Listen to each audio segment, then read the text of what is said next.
అరే రే రే రే ఆ కొట్టేవాడు నెత్తురు కారేటట్టు ఒక్క దెబ్బ కొట్టుంటే మనకి ఎంతో లాభంగా ఉండేదిరా. అదేంటండి బాబు, నేను బురదగా ఏడుస్తుంటే మీరు దెబ్బలు నెత్తురు అంటున్నారు?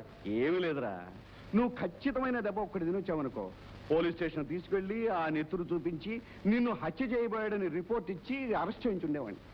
ఇప్పటికైనా మించిపోయింది లేదారా? అలా కూర్చో. ఎందుకండి బాబు? ఏమీ లేదురా, ఒక చిన్న దెబ్బ. కూర్చో. కొంచెం నెమ్మదిగా కొట్టండి బాబు. ఏమిట్రా ఉరిశిక్ష వేయబోతున్నట్టు ఏదో పెద్ద కంగారు పడిపోతున్నావు? కళ్ళు మూసుకుంటే క్షణం సేపు మూసుకో.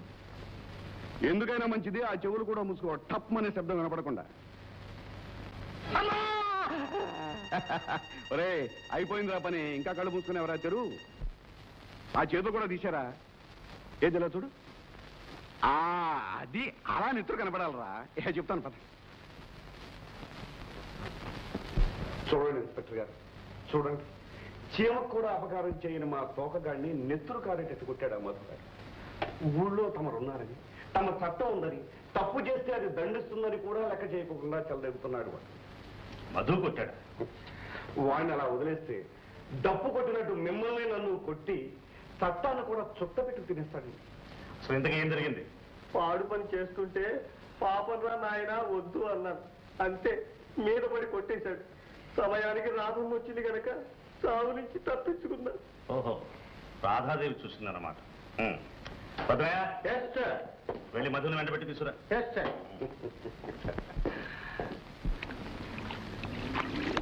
మధు, ఇన్స్పెక్టర్ గారు అర్జెంట్ గా రమ్మన్నారు. నాకు ఇప్పుడు తీరబడలేదు, తర్వాత వచ్చి కలుస్తానని చెప్పు. ఎంత పనున్నా సరే వెంటనే రమ్మని ఆర్డర్ వేశాను.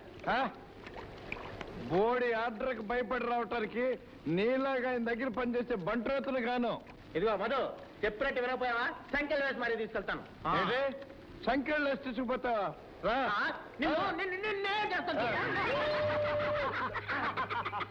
ఏంటి మిసాలు వీరభద్ర గారు, నా చేతికి సంఖ్యలు వేస్తానని మీరు బురదలో పడ్డారంటే సరదాగా ఉందా?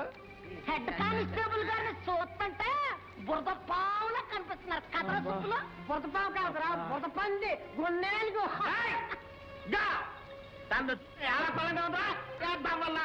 మిమ్మల్ని జైల్లో పారాయించి. అలాగే లేండి ఎందుకు, లేండి లేండి లేండి. ఏంటి బురదలో కుర్రలాగా ఆడుకుంటున్నారు? లేండి లేండి లేండి. నవ్వండి రా, నవ్వండి. మీకు ఏడుపు చెడ్డట్టు చేయకపోతే నా పేరు హెడ్ కానిస్టేబుల్ వీరభద్రయ్య కాదు. ఆగేసి పశువుల్లా ప్రవర్తిస్తారా?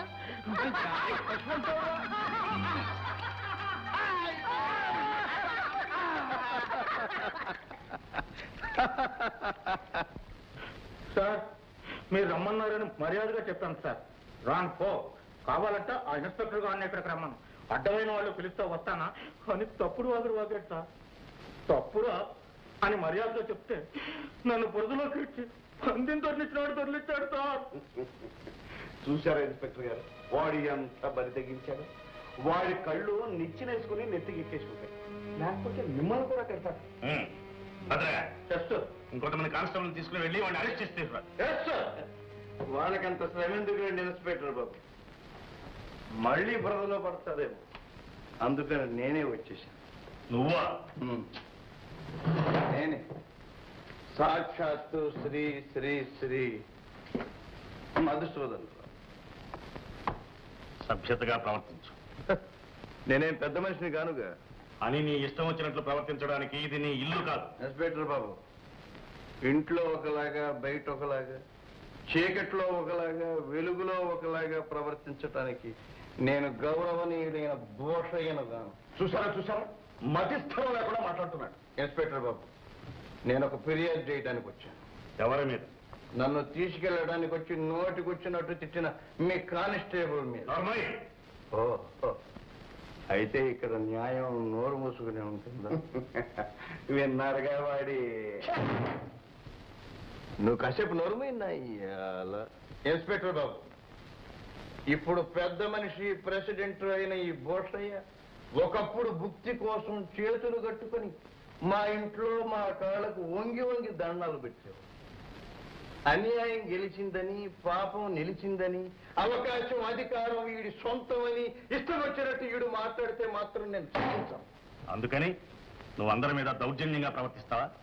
అందరి మీద కాదు ఇన్స్పెక్టర్ బాబు, అన్యాయం మీద, అవినీతి మీద. ఏమిటా అన్యాయం? ఒక పేదవాడికి బ్రతుకు తెరువైన పడవను బలవంతంగా లాక్కోవటం అన్యాయం కాదంటారా?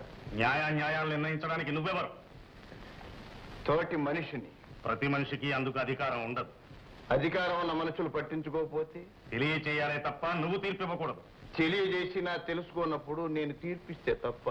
చట్టం దృష్టిలో తప్పే. దృష్టి దోషం ఉన్న మీ చట్టాన్ని నేను పట్టించుకోను. పట్టించుకోకపోతే శిక్ష అనుభవిస్తావు. అంటే అంటే ఏం చేస్తారు?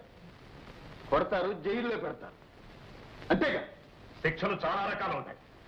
మనిషికైతే మాట, పశువుకైతే దెబ్బ. పశువు అనే బిరుదు నాకు ఈ లంక ఎప్పుడో ఇచ్చింది. అయితే కొట్టే మార్చండి. ఓ కొట్టండి. భయపడుతున్నారా? కనీజ ఉంటే కొట్టండి, చూద్దాం. కొట్టండి.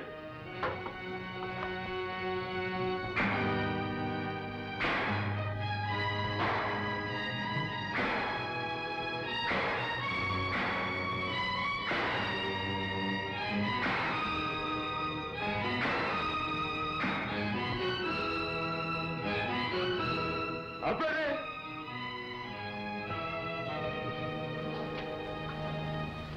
ఆవేశం పోయి ఆయాసం వచ్చిందా? కొట్టింది మీరు, మీ కోపం దేనికి? నేనికి వెళ్ళొచ్చా? నాతో ఇంకేమైనా పని ఉందా? ఇన్స్పెక్టర్ బాబు, వెళ్లే ముందు ఒక్క మాట. ఎంతో మందిలాగే మీరు ఈ రోజు న్యాయానికి అన్యాయం చేశారు. నా ఒంటి మీద పడ్డ ప్రతి దెబ్బ మీ గుండెల మీద గాయమై తీరుతుంది. గుర్తుంచుకోండి. చూసారా మీ చేతిలో చావు దెబ్బలు కూడా ఎలా వాగుతున్నాడు. దయచేసి మీరు కూడా ఇక్కడి నుంచి వెళ్ళిపోండి ప్లీజ్.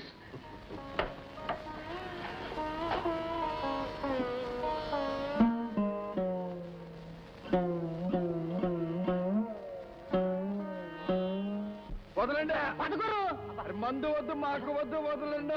నా మాట గురు, మందు తీసుకపోతే తప్ప చీమ పడుతుంది, లేకపోతే ప్రాణాలకే ప్రమాదం గురు. ప్రాణాలకి ప్రమాదాలకి నేను తడిచేది లేదు. వదలండి. ఏమిటి? ఏం జరిగింది? ఇన్స్పెక్టర్ బాబు కోడాతో వీపు చీల్చేశాడు బాబు. చూడండి బాబు. ఎంత ఘోరం జరిగింది? వెంటనే మందేసి బ్యాండేజ్ కట్టకపోతే సెప్టిక్ అవుతుంది. రా మధు. ఇంత సారా పోసి కడిగితే అదే పోతా బాబు, ఏం అక్కర్లేదు. రాగురు. నా మాట విను, రా ప్లీజ్.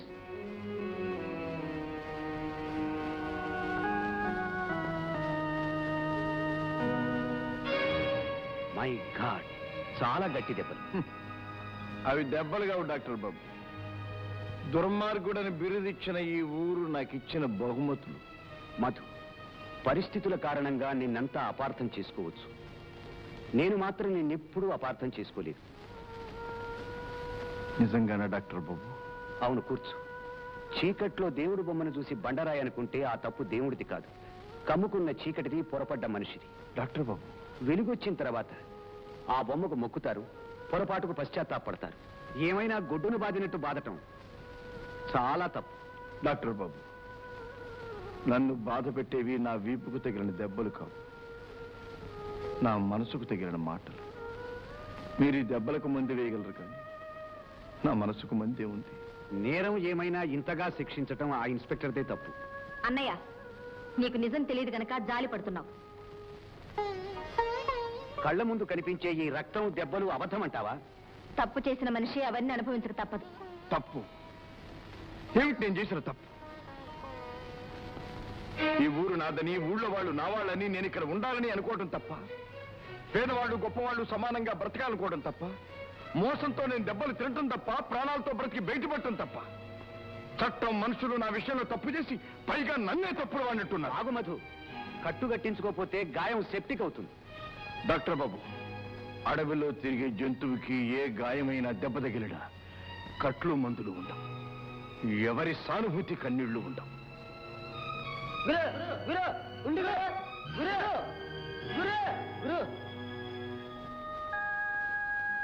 అదేమిటమ్మా రాధ, నువ్వు అన్న మాటలకు అతను ఎంత బాధపడ్డాడో అర్థం చేసుకున్నావా?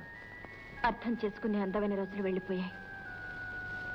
ఇప్పుడు నా మనసులోని మంటను ఎవరు అర్థం చేసుకుంటున్నారు? నన్ను ప్రేమించే నువ్వు, నేను ప్రేమించే ఆ స్కూలు లేకపోతే నా బ్రతుకు అర్థం లేకుండా అంతమై ఉండేది. నమస్తే డాక్టర్ గారు. నమస్తే. ఏమిటి ఇలా బయలుదేరారు? మీకోసమే. నా కోసమా? ఎవరైనా నేరస్తుని గురించి చెప్పడానికే? అవును, అధికారం ఉంది కదా అని ఆవేశంగా ప్రవర్తించిన ఒక నేరస్తుని గురించి చెప్పడానికి. ఎవరతను? మీరే. నేనా? అవును. మధు విషయంలో తొందరపడ్డారు, తప్పు చేశారు. ఓ, చట్టాన్ని ఎదిరించిన వాళ్ళని శిక్షించడం తప్ప? శిక్ష మనస్సును మార్చాలి కానీ శరీరాన్ని గాయపరచకూడదు. I'm sorry. ఇన్స్పెక్టర్ గారు, కొత్తగా వచ్చారు గనక ఇప్పుడున్న విషయాలే తెలుసు కానీ గడిచిపోయిన సంగతులు ఇవి మీకు తెలియవు. కొద్ది రోజులే అయింది గనక మనుషుల రూపాలే తెలియవచ్చు కానీ మనుషుల స్వభావాలు తెలియవు. డాక్టర్ గారు, మధు మనసు తెల్లగాయితం లాంటిది. భూషయ్య లాంటి మనుషులు ఆ తెల్లగాయితం మీద మచ్చలు వేశారు, గీతలు గీశారు, నలిపి నలిపి చింపి వేశారు. రాధకి అతనికి మధ్య గల వెన్నెల లాంటి ప్రేమలో విషం నింపారు. రాధ అంటే మీ చెల్లెలు కదూ? అవును. అతను కనిపించకపోతే కన్నీళ్లు పెట్టుకునే రాధ ఇప్పుడు అతను కనిపిస్తే కంట నిప్పులు కురిపిస్తుంది. ప్రేమ, పేరు, ఆస్తి, అంతస్తు అన్నీ పోగొట్టుకున్న దురదృష్టవంతుడు మధు. ధర్మయ్య గారు, కనులకు కనిపించేవి, చెవులకు వినిపించేవి మాత్రమే నిజం కావని ఇప్పుడు తెలుసుకున్నాను. అధికారినైనా నేను మామూలు మనిషిని. తొందరపడ్డాను.